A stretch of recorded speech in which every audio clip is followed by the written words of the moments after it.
My dear students, আজকে এই ভিডিওর মাধ্যমে আমি মাধ্যমিক 2026 ইংলিশের সাজেশান দেব। আমরা সাজেশান দিয়েছি অলরেডি। ফাদার সেল প্রোজের ফেবেল পোয়েমের সাজেশান দেওয়া হয়ে গেছে। মাধ্যমিক 2026 ইংলিশ পরীক্ষার জন্য দ্বিতীয় important prose the passing away of Bapu. The passing away of বাপুতে 3টে ইউনিট আছে, ইউনিট 1, ইউনিট 2, ইউনিট 3। এই 3টে ইউনিট থেকে প্রথম পার্টের মোস্ট ইম্পর্টেন্ট এবং মোস্ট ইম্পর্টেন্ট 22টা কোশ্চেন তোমাদের সাথে আলোচনা করব এই ভিডিওতে। তো এই 22টা কোশ্চেনের বাইরে কোনো কোশ্চেনই আসবে না। এবার তোমরা বলবে, দাদা তুমি এত কনফিডেন্সে করে বলছো? কারণ এটা আমার একটা বিশ্বাস যে এই 22টা কোশ্চেনের বাইরে কোনো কোশ্চেনই আসবে না। এবার তোমাদের মনে প্রশ্ন আসতে পারে, যদি 22টা কোশ্চেনের বাইরে যদি অন্য প্রশ্ন আসে তাহলে লিখবো কীভাবে? বলছি, তোমরা নিশ্চয়ই আমার স্টোরিটা শুনছো, আমাদের স্টোরি দেওয়া হয়ে গেছে। তো তোমরা যারা স্টোরিটা শুনেছো, আশা করছি তোমাদের মনেতে কিছু না হলেও স্টোরিটা তোমাদের মনে থাকবে। এবং স্টোরিটা যদি মনে থাকে তখন নিজের মতো করে সেন্টেন্স তৈরি করবে, নিজের মতো করে শব্দ দিবে, তাহলেই তো তোমরা লিখতে পারবে, তাই না? সুতরাং অত ঘাবড়ে যাচ্ছ কেন? এখন যেটা তোমরা করবে সেটা হচ্ছে এই 22টা কোশ্চেনকে রেডি করা। এটা শুধু প্রথম পার্টে। এরপর দ্বিতীয় পার্ট আসবে, তৃতীয় পার্ট আসবে, সেখানে ধরো না আরও 20টা করে কোশ্চেন পাবে। তাহলে মোট কত? 60টা কোশ্চেন হচ্ছে। তাহলে 60টা কোশ্চেনের বাইরে কি কোনো কোশ্চেন আসতে পারে? আমাকে বলো তুমি। কোনো কোশ্চেনই মিস হবে না। এবং তোমার যদি মনে হয় যে তুমি কোশ্চেনগুলো মুখস্থ করবে না, তাহলে নিজের মতো করে বুঝে নাও না, বুঝে নিয়ে নিজের মতো করে লেখো না, নিজের মতো করে সেন্টেন্স তৈরি করো না। তাহলে তো মুখস্থ করতে হচ্ছে না, তোমার শেখা হয়ে যাচ্ছে। সেটাই তো বেটার উপায়, তাই না? তো আজকে তোমরা কোশ্চেনগুলো ভালো করে শোনো আর দেখো, কোশ্চেনগুলো রেডি করে নাও। এই কোশ্চেনের বাইরে কোনো কোশ্চেনই আসবে না, কারণ এটা আমার বিশ্বাস যে কোনো কোশ্চেনই তোমরা মিস করতে পারবে না। সুতরাং চাপের কিছু নয়, তোমরা শেষ পর্যন্ত শোনো আর দেখো। Madhyamik 2026 English suggestion, the passing away of Bapu, questions and answer, marks 1 and 2। এখানে যে কোশ্চেনগুলো আলোচনা করছি সেগুলো 1 অথবা 2 নম্বরের question. First question number 1, why was it an agonising walk? এর জন্য আছে 1 নাম্বার। কেন এই হাঁটাটা যন্ত্রণাদায়ক বা বেদনাদায়ক হাঁটা ছিল? ইট ওয়াজ অ্যান অ্যাগোনাইজিং ওয়াক, এটা ছিল একটা যন্ত্রণাদায়ক হাঁটা বিকজ কারণ পিউপিল ওয়ার হার্ট ব্রোকেন, লোকজনেরা মর্মাহত হয়েছিল, অ্যান্ড ডিপলি স্যাড, আর গভীর আঘাত পেয়েছিল, অ্যাজ দে ওয়াকড স্লোলি, যখন তারা আস্তে আস্তে হাঁটছিল, বিহাইন্ড বাপুস ডেড বডি, বাপুর মৃতদেহের পেছনে, feeling the pain of losing him, তাকে হারিয়ে ফেলার যে কষ্ট বা বেদনা সেটা তারা অনুভব করছিল। Number 2, to walk is to make slow progress, হাঁটা ধীর অগ্রগতির পদক্ষেপ। Why does the author say that? এর জন্য আছে 1 নাম্বার। কেন আমাদের লেখক এ কথা বলেছে?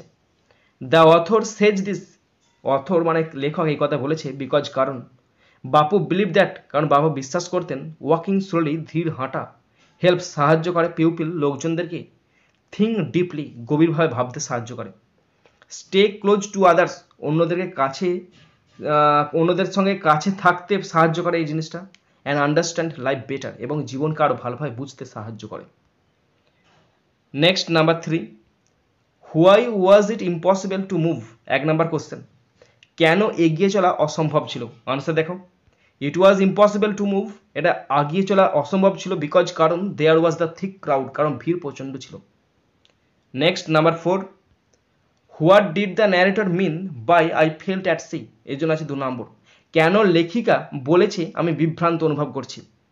আনসার দেখে নাও, দ্য ন্যারেটর মেন্ট দ্যাট, বর্ণনাকারী অর্থ করছেন যে সি ফেল্ট লস্ট, তিনি এমন অনুভব করছেন যেন তিনি হারিয়ে গেছেন, অ্যান্ড কনফিউজড, এবং বিভ্রান্ত হয়ে পড়েছেন, আফটার বাপুস ডেথ, বাপুর মৃত্যুর পরে। সি ডিড নট নো, তিনি জানেন না, হোয়াট টু ডু, কী করবেন, অ্যান্ড হাউ টু লিভ, কীভাবে বাঁচবেন, উইথাউট হিজ গাইডেন্স, তার নির্দেশনা ছাড়া তিনি কী করবেন, কীভাবে বাঁচবেন, তিনি কিছুই বুঝে উঠতে পারছেন না। প্রত্যেকটা কোশ্চেনের আনসার কিন্তু স্ট্যান্ডার্ড লেখা আছে। Question 5, explain in your own words, তোমার নিজের শব্দ দিয়ে ব্যাখ্যা করো, the magic circle that the narrator mentioned in the text, এই টেক্সটে বর্ণনাকারী যে ম্যাজিক সার্কেলের কথা উল্লেখ করেছেন সেই ম্যাজিক সার্কেল সম্পর্কে বর্ণনা করো নিজের ভাষাতে তুমি। 2 নাম্বার আছে, তো আনসার দেখে নাও। The magic circle means, magic circle মানে the feeling of safety, love and peace, নিরাপত্তা, ভালোবাসা এবং শান্তির একটা অনুভূতি।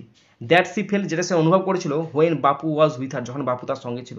আফটার হিজ ডেথ, তার মৃত্যুর পরে, that safe and special feeling was gone, সে নিরাপদ এবং সে বিশেষ অনুভূতিটা চলে গেছে। অ্যান্ড সি ফেল্ট অ্যালন, সে নিজেকে একা বোধ করছে, অ্যান্ড আনপ্রোটেক্টেড, এবং অসুরক্ষিত বোধ করছে। নেক্সট কোশ্চেন, কোশ্চেন নাম্বার 6, হু গ্যাদার্ড রাউন্ড গান্ধীজিস বডি, এর জন্য আছে 1 নাম্বার। কারা গান্ধীজির দেহের চারপাশে জড়ো হয়েছিল? গান্ধীজির relatives and followers gathered around his body, গান্ধীজির অনুগামীরা এবং তার শিষ্যরা তার দেহের চারপাশে জড়ো হয়েছিল ইন সাইলেন্স, নীরবতায়, অ্যান্ড ডিপ সরো, এবং গভীর দুঃখে। Number 7, what could be seen out of every window, এর জন্য আছে 1 নাম্বার। প্রতিটি জানালা থেকে কি দেখা যেত? আউট অফ এভরি উইন্ডো, প্রত্যেকটা জানালার বাইরে থেকে। পিউপিল কুড সি, লোকজন দেখতে পাচ্ছিল। লার্জ ক্রাউড, বিশাল ভিড়কে। Of sad and silent people, দুঃখিত এবং নীরব মানুষের ভিড়কে দেখতে পাচ্ছিল। গ্যাদার, যারা জড়ো হয়েছিল। To say goodbye to Bapu, যারা বাপুকে বিদায় জানাতে জড়ো হয়েছিল। Number 8, why was there silence in the room, এর জন্য আছে 1 নাম্বার। কেন ঘরে নীরবতা ছিল? There was silence in the room because, কারণ। এভরি ওয়ান ওয়াজ শকড, কারণ প্রত্যেকে অবাক। অ্যান্ড হার্টব্রোকেন, এবং মর্মাহত হয়েছিল। বাই বাপুস ডেথ, বাপুর মৃত্যুতে। Number 9, why did it appear to the narrator, কেন বর্ণনাকারীর কাছে মনে হয়েছিল দ্যাট যে it was as if time stood still for those few minutes, এর জন্য আছে 2 নম্বর। কেন বর্ণনাকারীর কাছে এটা মনে হয়েছিল যে সময় কয়েক মুহূর্তে থমকে দাঁড়িয়েছে? আনসার দেখে নাও। It appear to the narrator, এটা বর্ণনাকারীর কাছে মনে হয়েছিল দ্যাট যে টাইম স্টুড স্টিল, সময় থমকে দাঁড়িয়েছে। বিকজ, কারণ। Everyone became completely quiet, কারণ প্রত্যেকেই খুব চুপচাপ। অ্যান্ড স্টিল, নীরব। After hearing about Bapu's death, বাপুর মৃত্যুর কথা শোনা মাত্রই সকলে চুপচাপ, নীরব, নিস্তব্ধ। In that moment of deep shock and sorrow, এই গভীর আবেগ, এই গভীর দুঃখ এবং হতবাগের মধ্যে, nothing else seemed to matter, কোনো কিছুই মনে হয় না। Number 10, what did the author realise as they move forward in the procession, এর জন্য আছে 2 নম্বর। মিছিলে এগিয়ে যাওয়ার সময় বর্ণনাকারী কি উপলব্ধি করেছিল? As they move forward in the procession, যখন তারা সে মিছিলের সামনের দিকে এগিয়ে যাচ্ছিল। দ্য ন্যারেটর রিয়েলাইজড, বর্ণনাকারী উপলব্ধি করেছিল দ্যাট যে life would be very hard without Bapu, বাপুকে ছাড়া জীবন খুব কঠিন হয়ে পড়বে। সি ফেল দ্যাট, তিনি আরও অনুভব করেছিলেন দ্যাট যে they would now have to follow his teaching on their own, এখন তাদেরকে নিজের মতো করে বাপুর শিক্ষাগুলোকে অনুসরণ করতে হবে উইথাউট হিজ প্রেজেন্স, তার উপস্থিতি ছাড়াই। Question number 11, why was walking often the only way open to the average Indian, এর জন্য আছে 2 নম্বর। গড় ভারতীয়দের জন্য কেন প্রায়শই হাঁটা একমাত্র খোলা পথ ছিল? আনসার দেখে নাও। Walking was often the only way open to the average Indian, হাঁটাই গড় ভারতীয়দের পক্ষে একমাত্র খোলা পথ ছিল। বিকজ, কারণ। মোস্ট পিপল ওয়ার পুয়ার, কারণ বেশিরভাগ মানুষ ছিল গরিব।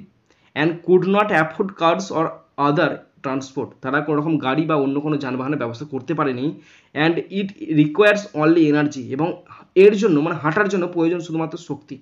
So they had to walk long distances to go anywhere, তাই তাদেরকে যে কোনো জায়গায় যেতে হলে তারা দূর যেতে হোক, দূরেই বা কাছে যেখানেই যেতে হোক না কেন, তারা কিন্তু হেঁটেই চলে যেত। Next question, question number 12, how did the people initially react after Gandhiji's death, এর জন্য আছে 1 নাম্বার। গান্ধীজির মৃত্যুর পর জনগণ প্রাথমিকভাবে কেমন প্রতিক্রিয়া দেখিয়েছিল? আনসার দেখে নাও। আফটার গান্ধীজিস ডেথ, গান্ধীজির মৃত্যুর পরে দ্য পিউপিল আর শকড, লোকজন হতবাক হয়ে গেছিল। অ্যান্ড সাইলেন্ট, আর নীরব হয়ে গেছিল। আনএবল টু বিলিভ, বিশ্বাস করতে পারছিল না that Bapu was no more, বাপু আর বেঁচে নাই, সেটা তারা বিশ্বাস করতে পারছিল না। Number 13, how did the people of India come to know of Gandhiji's death, কীভাবে ভারতের লোকজন জানতে পেরেছিল বাপু মারা গেছে? The people of India came to know, জানতে পেরেছিল অফ গান্ধীজিস ডেথ, গান্ধীজির মৃত্যুর খবর থ্রু দ্য রেডিওর মাধ্যমে। হুইচ কুইকলি স্প্রেড, যেটা দ্রুত ছড়িয়ে দিয়েছিল দ্য স্যাড নিউজ, দুঃখের খবর এভরিওয়্যার, চারিদিকে। Number 14, what are the mourning people compare to, দুঃখিত মানুষদেরকে কিসের সঙ্গে তুলনা করা হয়? আনসার দেখে নাও, the mourning people are compare to lost children, তাদের হারিয়ে যাওয়া সন্তানের সঙ্গে তুলনা করা হয়। বিকজ কারণ দে ওয়ার গ্রিভিং ডিপলি, কারণ তারা গভীরভাবে শোক করছিল, অ্যান্ড ফেল্ট এবং অনুভব করছিল অ্যাজ ইফ যেন they had lost their way, তারা তাদের রাস্তা হারিয়ে ফেলেছে উইথাউট বাপু, বাপুকে ছাড়া। Next number 15, describe the atmosphere of the room where গান্ধীজির বডি ওয়াজ কেপ্ট, যেই রুমেতে গান্ধীজির বডিটা রাখা হয়েছিল সেখানকার আবহাওয়া, সেখানকার পারিপার্শ্বিক পরিস্থিতি কেমন ছিল, এই জন্য আছে 2 নম্বর। আনসার দেখে নাও, the atmosphere of the room was very quiet and filled with deep sadness, রুমটা একদম শান্ত, নীরব, নিশ্চুপ অ্যান্ড নিশ্চল হয়ে গেছে এবং গভীর দুঃখে পরিপূর্ণ। পিউপিল গ্যাদার, লোকজন জড়া হয়েছিল অ্যারাউন্ড গান্ধীজির বডি, গান্ধীজির দেহের চারপাশে, ইন সাইলেন্স, নীরবে, আনএবল টু স্পিক আর মুভ, তারা কথাও বলতে পারছে না, নড়তেও পারছে না, ওভার হয়ে অতি বিহল হয়ে পড়েছে বাই দ্য শক অফ, যে তার মৃত্যুতে তারা অতি বিহল হয়ে পড়েছে। 16, হোয়াই ওয়াজ দ্য ন্যারেটর নাম হুইথ শক, কেন বর্ণনাকারী হতবাক হয়ে গেলেন? আনসার দেখে নাও, দ্য ন্যারেটর ওয়াজ নাম হুইথ শক, তিনি হতবাক হয়ে গেলেন বিকজ কারণ সি কুড নট বিলিভ, তিনি বিশ্বাস করতে পারছেন না, দ্যাট যে Gandhiji who was the symbol of peace and hope, যিনি ছিলেন শান্তি এবং আশার একটা প্রতীক, হ্যাড বিন কিল, তাকে হত্যা করা হচ্ছে।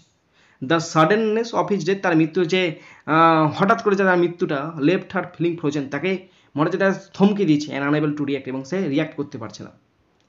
Number 17, what was difficult for the people to accept, লোকজন কি মেনে নিতে পারছিল না? It was difficult for the people to accept that Bapu their beloved leader was no longer alive, তাদের প্রিয় নেতা বাপু আর বেঁচে নাই, তারা এটা মেনে নিতে পারছিল না। Number 18, how does slow progress help people, এর জন্য আছে 1 নাম্বার, কীভাবে ধীর অগ্রগতি মানুষকে সাহায্য করে? স্লো প্রোগ্রেস হেল্পস পিউপিল, মানুষকে সাহায্য করে by allowing them to think deeply, গভীরভাবে ভাবতে সাহায্য করে, রিফ্লেক্ট, প্রকাশ করে জিনিসটা, অ্যান্ড মুভ ফরওয়ার্ড, সামনের দিকে এগিয়ে যায়, with more understanding and care, এবং আরও ভালো করে বোঝা এবং ভালো করে যত্ন সহকারে তাদের জিনিসটা বুঝতে পারে। Number 19, why had the Indians preferred walking to riding on vehicle, এর জন্য আছে 2 নম্বর, কেন বর্ণনাকারী গাড়িতে চড়ার বদলে হাঁটা বেশি পছন্দ করতো? কেন ভারতীয়রা গাড়িতে চড়ার বদলে তার হাঁটা বেশি পছন্দ করতো? Indians preferred walking to riding on vehicles because কারণ most people could not afford transportation, কারণ তারা যানবাহনের ব্যবস্থা করতে পারতো না। Walking requires nothing but energy, আর হাঁটার জন্য শক্তি ছাড়া আর কিছু প্রয়োজন হয় না। Number 20, what do you mean by rough and smooth of India's recent history, এর জন্য আছে 2 নম্বর, ভারতের সাম্প্রতিক ইতিহাসে রুক্ষ এবং মসৃণ বলতে তুমি কি বোঝো? আনসার দেখে নাও, rough and smooth of India's recent history refers, বলতে বোঝায় to the difficult and easy time, কঠিন এবং সহজ সময় India experience in the past, অতীতে যেটা অনুভব করেছে। ইট ইনক্লুডস, এটার মধ্যে আছে বোথ দ্য স্ট্রাগল, এর মধ্যে সংগ্রাম লুকিয়ে আছে, ডিউরিং দ্য ফ্রিডম, স্বাধীনতার সময়, ফ্রিডম মুভমেন্ট, স্বাধীনতার সময়, and the moments of joy, এবং আনন্দের মুহূর্ত আফটার ইন্ডিপেন্ডেন্স, স্বাধীনতা। 21, list the things that the narrator could not accomplish under Gandhiji's guidance, এর জন্য আছে 2 নম্বর, গান্ধীজির নির্দেশনায় কথক যে কাজগুলি করতে পারেনি তার তালিকা করো। আনসার দেখে নাও, the narrator could not accomplish, বর্ণনাকারী করতে পারেনি, walking as Gandhiji did, Gandhi যেমন হেঁটেছিল সেমন হাঁটতে পারেনি। Spreading his message of peace and non violence, তিনি শান্তি এবং বিদ্রোহ না করার বার্তা ছড়াতে পারেননি।